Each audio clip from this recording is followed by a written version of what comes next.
was just all burned. It was worse than I expected.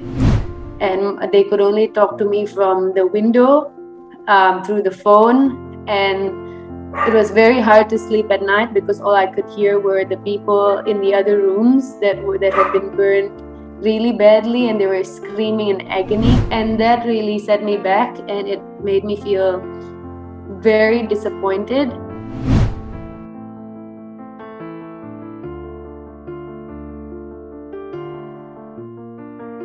Hi, thanks. Hi, Ma. Thanks. I'm sorry that if painful memory have to be brought back, but as I was preparing the message that God gave me, God reminded me of the incident that happened to you 12 years back. And I told the Lord that if I call Tinku and she agrees, that means it's from you. But if she says no, that means it's not from you. And true enough, you said yes. Thank you. And can you just relate what exactly happened on that day, Tinku? So almost 19 years ago now. 19 years. August 25th, I was a 12-13-year-old in year 8. And we had gone to a family member's birthday at Queen's restaurant, and the room was decorated with balloons and helium balloons up on the ceiling. Everywhere there would have been about hundreds of balloons. And we had a fun time. We ate, we spoke, we cut the cake, we chatted, everything. We were about to leave, so we decided that we were going to bring a bunch of balloons out and leave it out to fly in the air. And just as we were leaving, just as we were doing our final chats and our goodbyes, suddenly the balloon turned into a ball of fire. And it passed through me, and then it went away. And at first I didn't really quite understand what was going on. It just felt like everyone was panicking and everyone was running around and shouting, until my dad from across the hall said that, "Oh, Tinku, what's happening to your face?" And then soon we realized that the fire had actually got my face. And so luckily our cousin is a doctor, so she said, just keep pouring cold water on her, and that's what we did. And next thing you know, I'm in the car. Dad is driving me to the hospital, and we get to the hospital, and they can't really take my clothes off, so they had to cut it through so that they could take it off, and they cleaned me up. And the doctor said that looks like I had to be put in a special unit for burn victims, and I would be there for around 2 weeks. And at that time, I didn't quite realize what had happened yet. It took me a while to kind of sink in. But those 2 weeks felt like it was going to be a very long time, and I couldn't have anyone in the room with me. And they could only talk to me from the window, through the phone. And it was very hard to sleep at night because all I could hear were the people in the other rooms that had been burned really badly, and they were screaming in agony because of their burns. And it felt like a very lonely time at that time. 2 days later, 2 days into my stay in the hospital, the doctor said, "There's not much we can do. Time will tell how much it will heal," and sent me home. So that was a blessing in a way, because I could go home and I didn't have to stay in the hospital all by myself.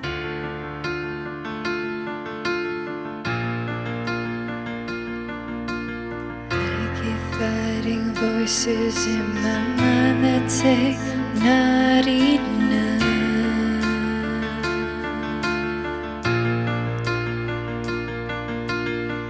Every single lie that tells me I will never measure up.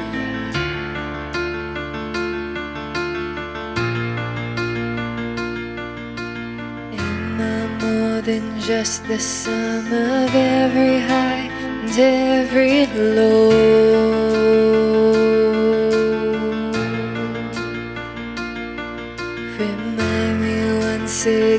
is who I am because I need to know.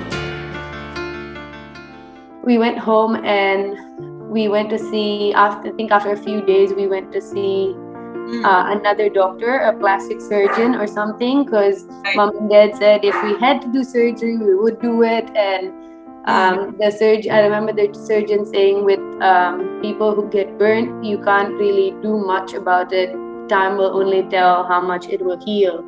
And so I remember, because I was bandaged all the way up from the hospital, and that's how I went home.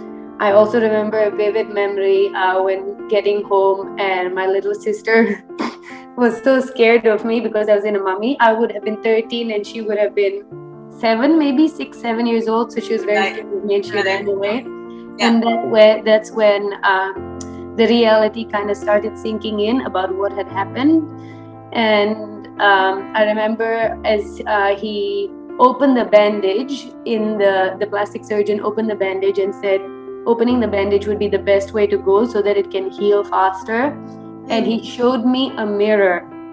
Now I remember when that moment was. He showed me a mirror because I wanted to see what I looked like under the bandage. And I was shocked because my face was all black and it was just all burned. It was worse than I expected.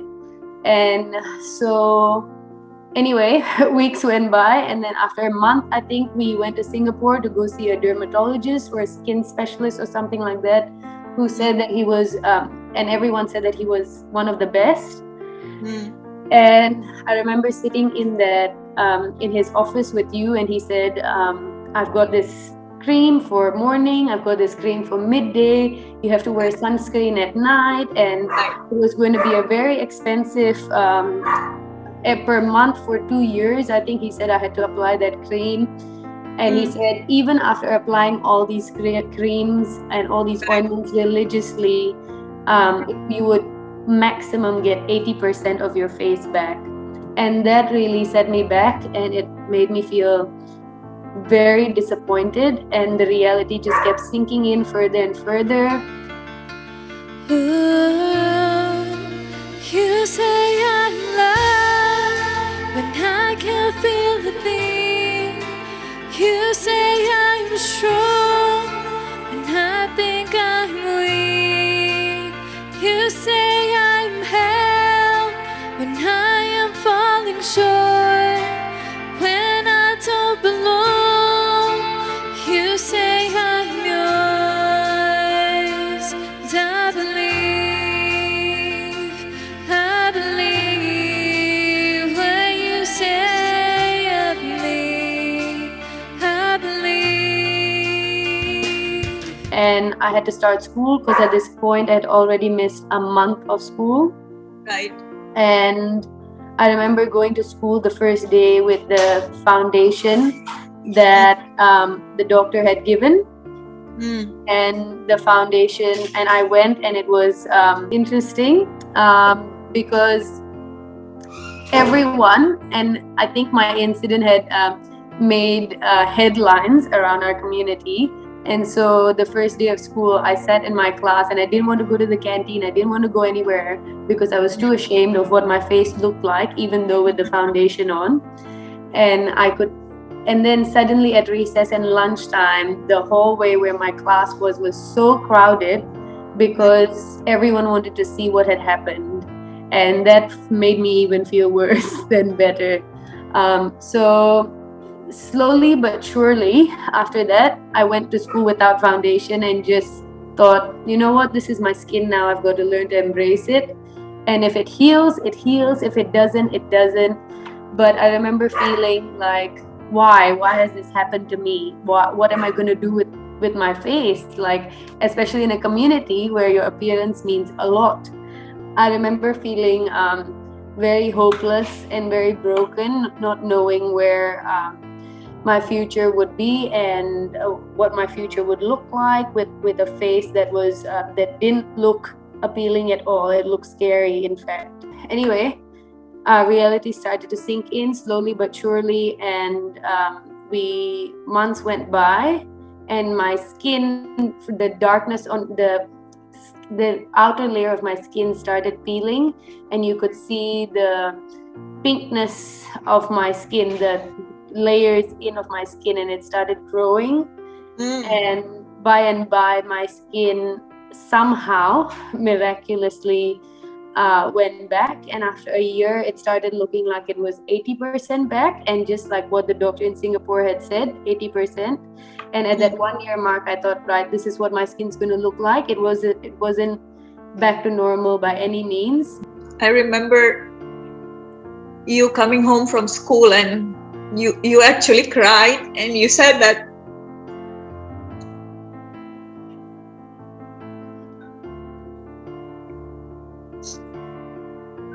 Mom, God.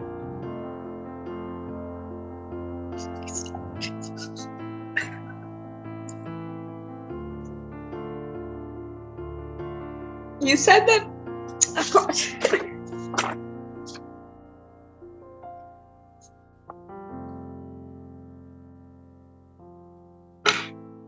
Yeah, I remember you. Sorry, you came home and you said that all the students in the school, they just wanted to peep to look at your face. But I thought, this is it, 80%. It's been a year. It has to be this way. But another year went by after, and it just kept getting better. But by the grace of God, I have barely any marks to even show that I had this terrible accident happen to me. The only thing that matters now is everything you think of me.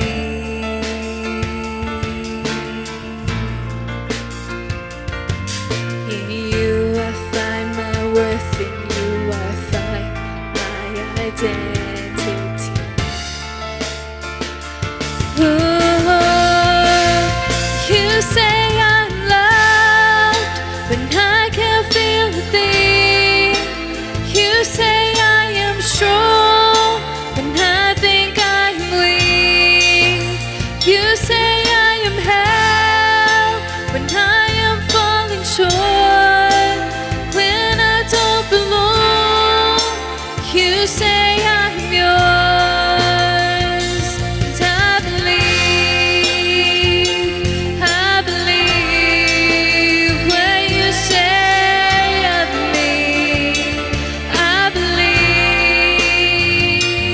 I believe, yes I believe when you say of me. I believe.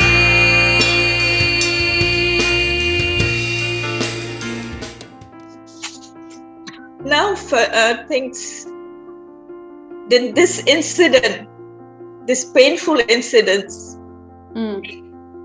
did this incident make you a strong woman that you are? I wouldn't consider myself strong. I think throughout the incident, I took it one day at a time, and a lot of the times I was in denial and very angry at God. Slowly, God taught me how to rebuild my relationship with Him, and He showed me that He never really left me. And my incident, He used my incident as a way to glorify His name and to draw me back to Him and draw our dad back to Him. And it definitely makes my character and who I am today. It's contributed a lot to that. And I wouldn't say I'm completely strong, but it has definitely made my character.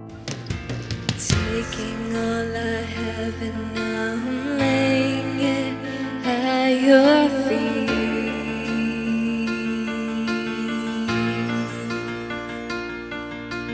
You have every failure, God.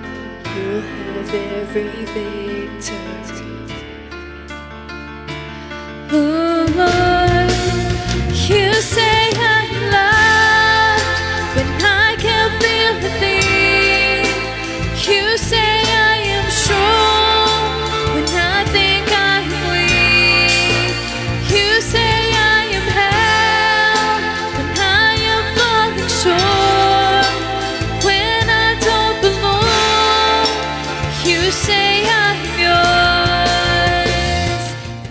What does your husband say about you being strong? He says that I like to act like the strong woman that I am, but actually on the inside, I have the heart of a mouse, and I cry for every little thing, even at cartoons. So now looking at your face now, who do you think deserves the glory?